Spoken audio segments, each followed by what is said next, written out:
السلام عليكم ورحمة الله وبركاته. بسم الله ما شاء الله لا يسوق الخير إلا الله.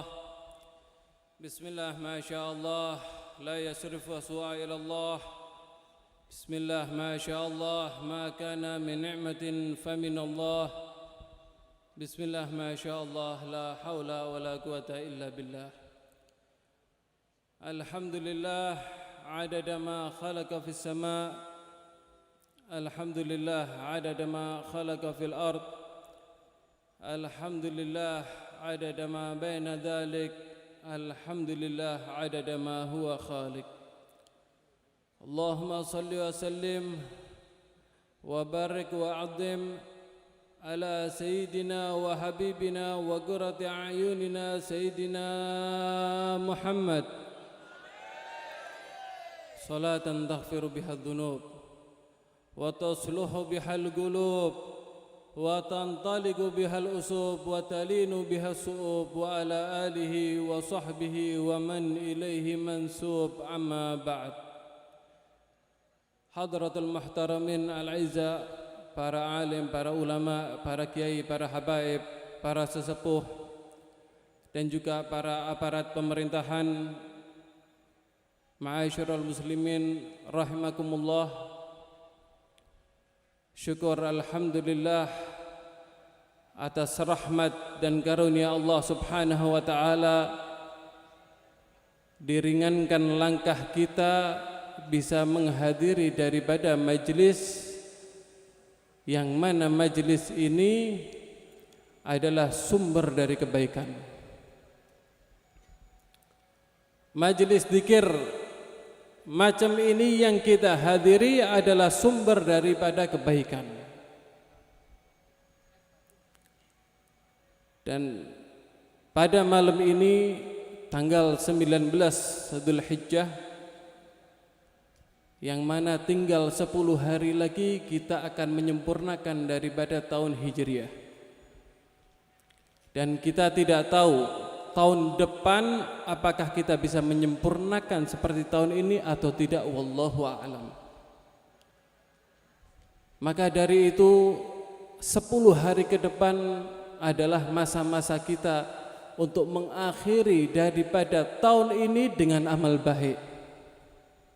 Dan insya Allah pada malam berikutnya, yaitu malam 1 Muharram, kita isi dengan pengajian dan dengan doa pada malam 1 Muharram, sehingga kita tutup daripada akhir tahun dan kita masuk daripada tahun yang baru, dimulai dengan amal ibadah, dimulai dengan doa, dimulai dengan berzikir, sehingga setahun kemudian kita dalam keadaan baik, dalam keadaan rahmat yang luar biasa daripada Allah Subhanahu wa taala.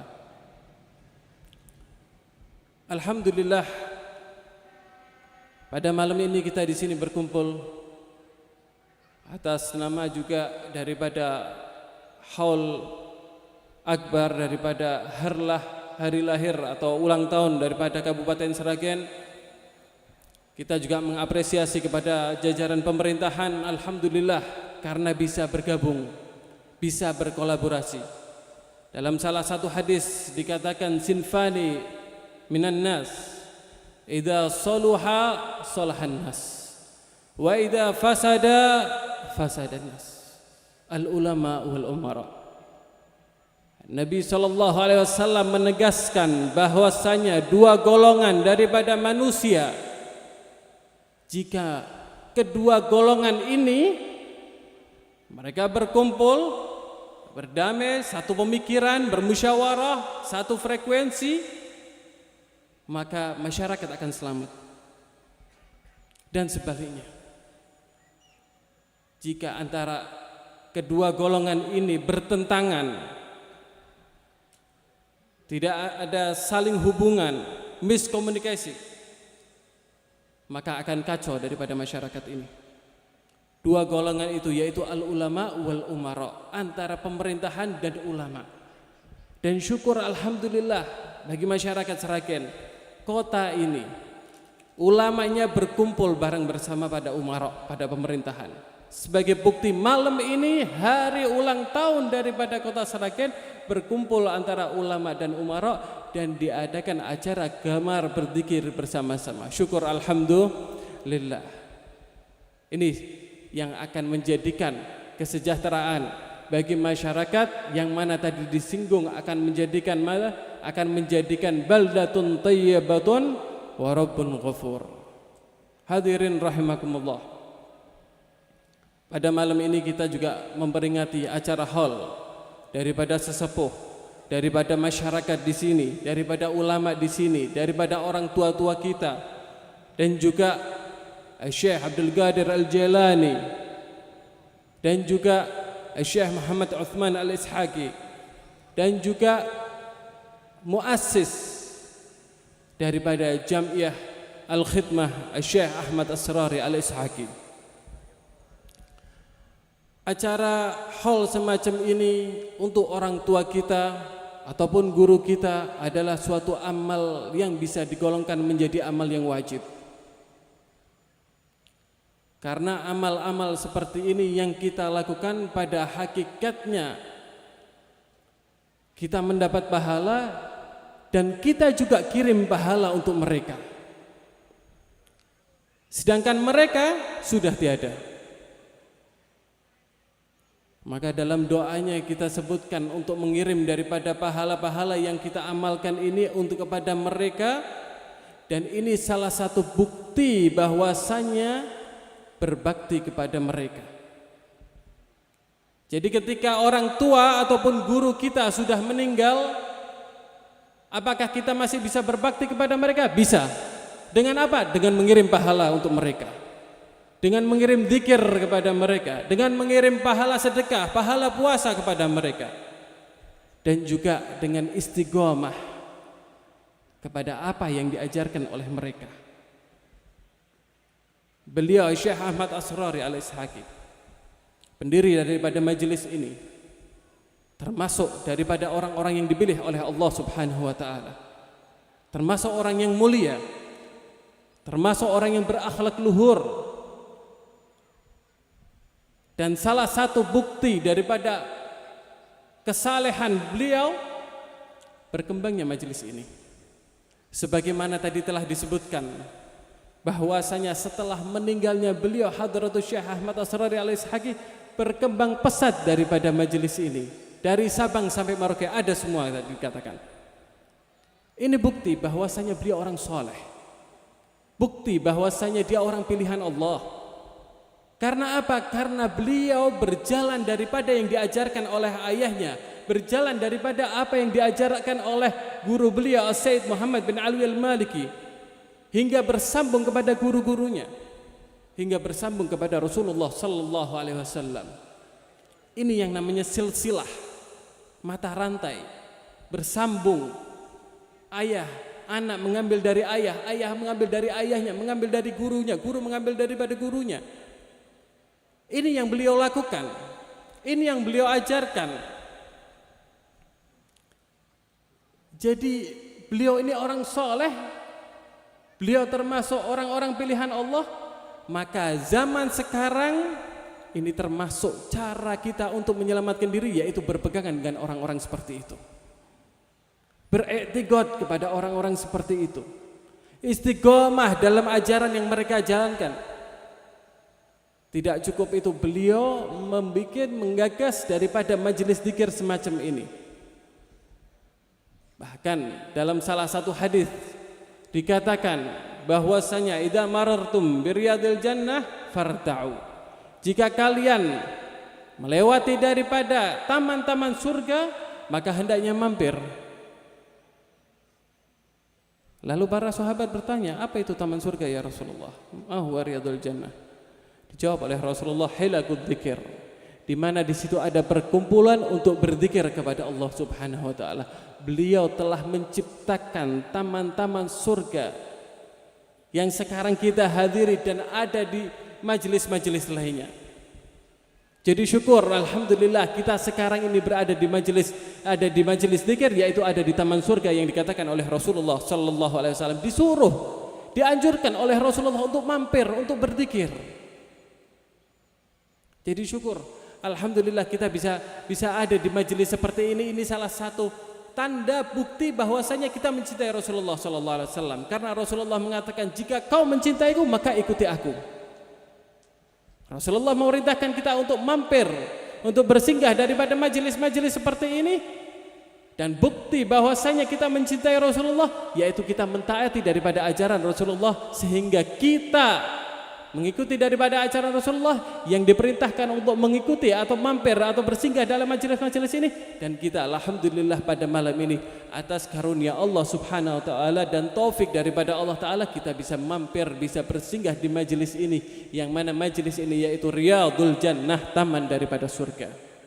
Hadirin rahimahakumullah, beliau Syekh Ahmad Asrari Al-Ishaqi mempunyai salah satu mahakarya yaitu kitab Al-Muntakhabat, yang mana juga beliau menjelaskan bahwasanya di dalam kitab Al-Muntakhabat jilid 5 beliau menjelaskan, idza kana fi waqti ghalabal haram ala dunya kama fi zamanina hada. Kalau sudah yang namanya haram sudah melanda, kata beliau, seperti di zaman kita sekarang. Ini zaman kita ini, kita kalau mau cari barang halal susah. Mana ada barang halal? Kita benar jual beli, ya. Atas dasar kita punya uang, ada barang kita bayar, kita halal seperti ini. Jelas, dohirnya seperti. Tapi kalau kita lihat hakikatnya bagaimana? Wallahu a'lam. Beras yang kita makan dari mana? Wallahu a'lam. Mungkin dia ngasih airnya mungkin bukan dari air yang halal.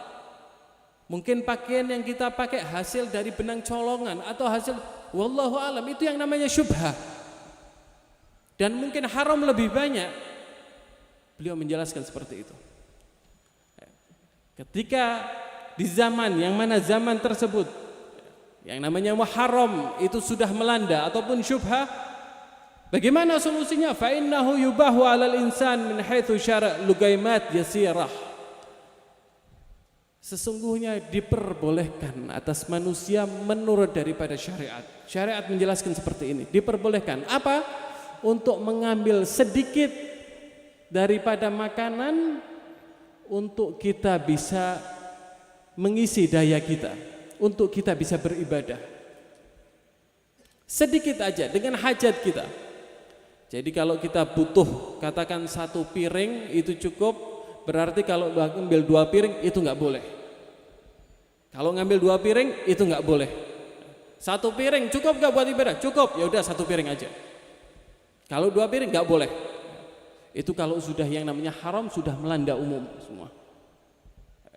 Diperbolehkan menurut syariat. Syariat memperbolehkan kita untuk mengambil sedikit supaya apa? Supaya kita bisa beribadah. Kemudian seperti mana halnya dikatakan oleh ulama, ya, beliau mengatakan seperti halnya dikatakan oleh ulama Sultan Ulama Al-Imam Izzuddin bin Abdissalam wa ghairuh radhiyallahu anhu. Akan tetapi beliau kemudian menjelaskan lagi. Naam, wa ma'a kaunihi mubahan min haitsu syara' fa innahu yurithu dzulmah. Benar, menurut syariat memang diperbolehkan kita untuk mengambil sedikit aja kita ambil. Untuk apa? Untuk jadikan kita ada isi daya lagi, kayak ngecas, supaya kita bisa beribadah, supaya kita bisa aktivitas. Sedikit aja yang kita boleh ambil. Akan tetapi karena barang haram yang kita makan, yurithu dzulmah, hal tersebut menjadikan kerisauan di hati kita, menjadikan gelap di hati kita, menjadikan goswah wa nukrah fil galab, menjadikan hati kita risau. Makanya kalau misalnya ada orang, kalau ada orang sumpek, ada orang suka maksiat, ada orang malas untuk beribadah, karena apa? Karena kebanyakan dia makan haram ataupun syubhah. Mana ada orang yang banyak makan haram, ya, terus dia jadi imam dzikir atau imam musholla. Susah. Kalau sudah barang haram sudah masuk, dalam salah satu hadis dikatakan sya'at am aba, mau nggak mau ini jawareh, ini anggota badan pasti akan maksiat. Ya. Na'udzubillah. Ini sudah di zaman kita sudah banyak seperti ini. Ya. Menurut syariat boleh, kita diperbolehkan untuk mengambil sedikit, tapi beliau mengatakan bahwasanya itu menjadikan hati kita menjadi risau, menjadikan hati kita itu gelap. Lalu bagaimana solusinya? Ini semuanya kita seperti itu. Di zaman seperti ini semuanya kita seperti itu. Syubhah yang kita makan semua. Tak tahu, mungkin haram yang kita makan. Wallahu alam. Lalu bagaimana? Beliau mengatakan fadzikir yurithu yuskiluhu wa yutalli'uhu wa yunawwiruhu wa yumhikuhu wa yukhallas wa yusallam min dhalika. Kama anna dawa al-mujarrabah yunsab wa yashfil akhlaq. Beliau menjelaskan, memberi solusinya. Apa solusinya? Solusinya dengan zikir kepada Allah Subhanahu wa taala.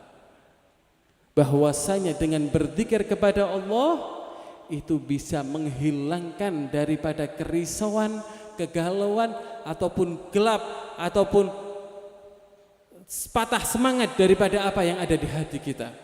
Seperti halnya yang namanya obat yang benar-benar mujarrab, cospleng, itu ketika kena di penyakit langsung sembuh itu penyakitnya, langsung hilang itu penyakitnya. Begitu juga dengan zikir.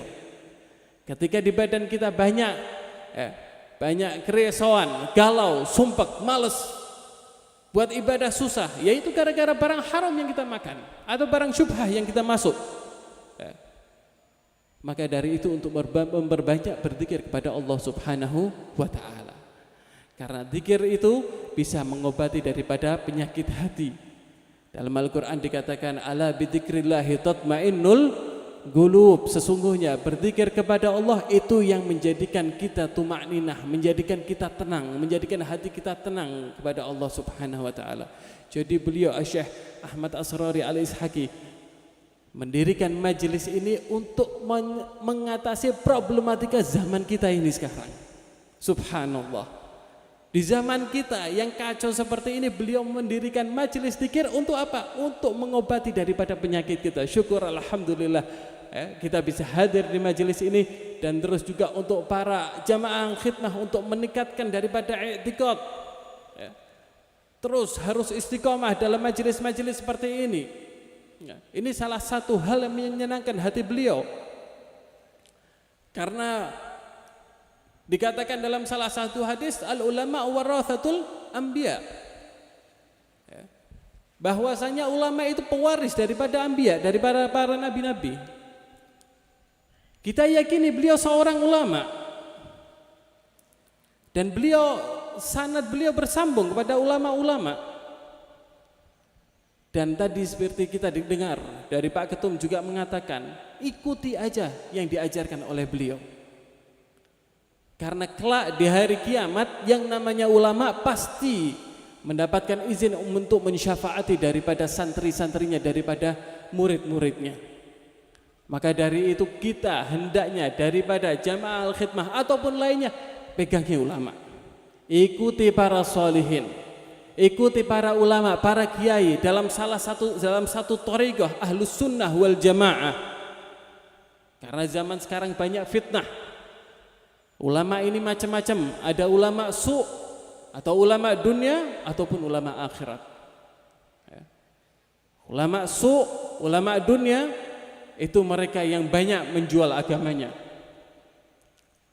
Banyak menjual agamanya untuk kepentingan pribadi ataupun kepentingan daripada satu golongan.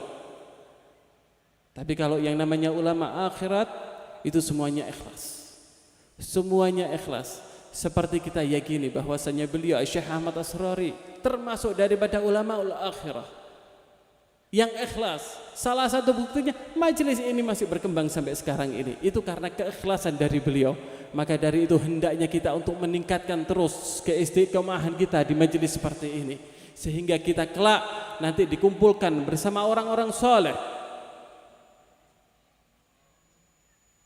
Salah satu sahabat daripada hadis yang masyhur ketika mendatangi daripada Rasulullah sallallahu alaihi wasallam, beliau mengatakan, "Ya Rasulullah, kapan kiamat akan terjadi? Kapan kiamat akan terjadi?" Coba bayangkan kalau kiamat itu akan terjadi tahun depan. Kalau kiamat akan terjadi tahun depan, gunung meletus saja kita sudah panik. Banjir bandang kita sudah kacau. Tsunami, lihat rumah hancur semua, diterjang ombak, diterjang air segitu dahsyatnya. Bayangkan nanti kalau kiamat akan terjadi, gunung-gunung berterbangan, goncangan dahsyat luar biasa daripada kiamat, dan tidak ada yang bisa menyelamatkan di situ kecuali Habibuna Muhammad sallallahu alaihi wasallam. Salah satu sahabat ini bertanya, "Ya Rasulullah, kapan kiamat akan terjadi?" Maka dijawab oleh Rasulullah sallallahu alaihi wasallam, "Apa yang kamu siapkan? Ma'adatallaha." Apa yang kamu siapkan untuk kiamat nanti? Kok berani kamu tanya kiamat? Apa yang kamu siapkan nanti untuk kiamat? Orang tersebut menjawab, "Ya Rasulullah, aku tidak punya sholat banyak, aku tidak punya puasa banyak, amalku sedikit, akan tetapi aku punya satu modal, yaitu aku mencintai Allah Subhanahu wa taala dan mencintai Rasulullah sallallahu alaihi wasallam." Maka apa jawaban daripada Rasulullah? "Anta ma'aman ahbabta." Kelak kau akan dikumpulkan bersama yang kau cintai. Kau mencintai Rasulullah, maka kau akan dikumpulkan oleh Rasulullah. Kau mencintai daripada ulama salihin, maka kau akan dikumpulkan oleh ulama dan salihin. Begitu juga sebaliknya. Ketika kau mencintai daripada kufar, na'udzubillah, maka kau akan dikumpulkan bersama kufar, na'udzubillah. Maka daripada itu, hadirnya kita di sini insya Allah bisa merubah keadaan kita dan menambah keimanan kita, menambah mahabbah kita, kecintaan kita kepada Allah Subhanahu wa taala dan kepada Rasulnya melalui daripada ulama-ulama, melalui daripada guru-guru kita, melalui daripada masyayikh kita, melalui juga daripada Hadratul Syekh Ahmad Asrari Al-Ishaqi insyaallah. Amin ya rabbal alamin. Allahumma hdina fi man hadait wa afina fi man afait wa tawallana fi man tawallait wa barik lana fi ma a'tait wa qina bi rahmatika syarra ma qadait. Rabbi fanfa'na bi barakatihim wahdina al-husna bi hurmatihim wa amitna fi tariqatihim wa mu'afatin minal fitani. Wa sallallahu ala sayyidina Muhammadin wa alihi wa sahbihi wa sallam walhamdulillahi rabbil alamin wal afu minkum thumma assalamu alaikum warahmatullahi wabarakatuh.